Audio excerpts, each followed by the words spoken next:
Welcome back to Evoke Academy. Question number 88. സാധുജന പരിപാലന സംഘം രൂപീകരിച്ച വർഷം. 1907 സാധുജന പരിപാലന സംഘം രൂപീകരിച്ചത്. ഓപ്ഷൻ ബി ആണ് ആൻസറായിട്ട് വരുന്നത്. Question number 89. താഴെ പറയുന്നവരിൽ നിവർത്തന പ്രക്ഷോഭത്തിൽ പങ്കെടുക്കാത്തത് ആര് എന്നാണ് ക്വസ്റ്റ്യൻ. ഇതിൽ തന്നിരിക്കുന്ന 4 ഓപ്ഷനിൽ ഓപ്ഷൻ സി ആണ് ആൻസറായിട്ട് വരുന്നത്. മന്നത്ത് പത്മനാഭനാണ് നിവർത്തന പ്രക്ഷോഭത്തിൽ പങ്കെടുക്കാത്തത്. Question number 90. കയർ വ്യവസായവുമായി ബന്ധപ്പെട്ട കേരളത്തിലെ ആദ്യ തൊഴിലാളി പ്രസ്ഥാനം ഏത്? ഇതിൻ്റെ ആൻസറായിട്ട് വരുന്നത് option B, Thiruvithamkoor labour association. അടുത്ത ക്വസ്റ്റ്യൻ 91. 2005 വിവരാവകാശ നിയമപ്രകാരം ഒരു വ്യക്തിക്ക് പൊതുകാര്യങ്ങളുമായി ബന്ധപ്പെട്ട വിവരങ്ങൾ എത്ര ദിവസത്തിനകം ലഭിക്കണമെന്നാണ് വ്യവസ്ഥ ചെയ്തിരിക്കുന്നത്?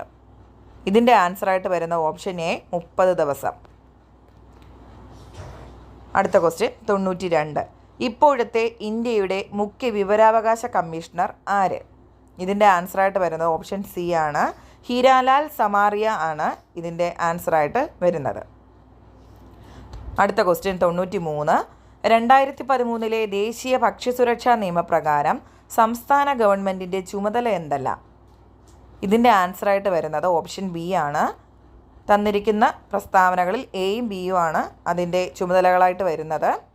എ എന്ന് പറയുന്നത് സുതാര്യവും ഉത്തരവാദിത്വപൂർണമായ ഭക്ഷ്യധാന്യ വിതരണം ഉറപ്പുവരുത്തുക. ബി എന്ന് പറയുന്നത് പൊതുവിതരണ സംവിധാനത്തിലൂടെ ഭക്ഷ്യസാധനങ്ങളുടെ കൃത്യമായ വിതരണം ഉറപ്പുവരുത്തുക. അടുത്ത ക്വസ്റ്റ്യൻ 94. താഴെ പറയുന്നവയിൽ മഹാത്മാഗാന്ധി ദേശീയ ഗ്രാമീണ തൊഴിലുറപ്പ് നിയമത്തിൻ്റെ ഗുണഭോക്താവ് ആര് എന്നാണ് ക്വസ്റ്റ്യൻ.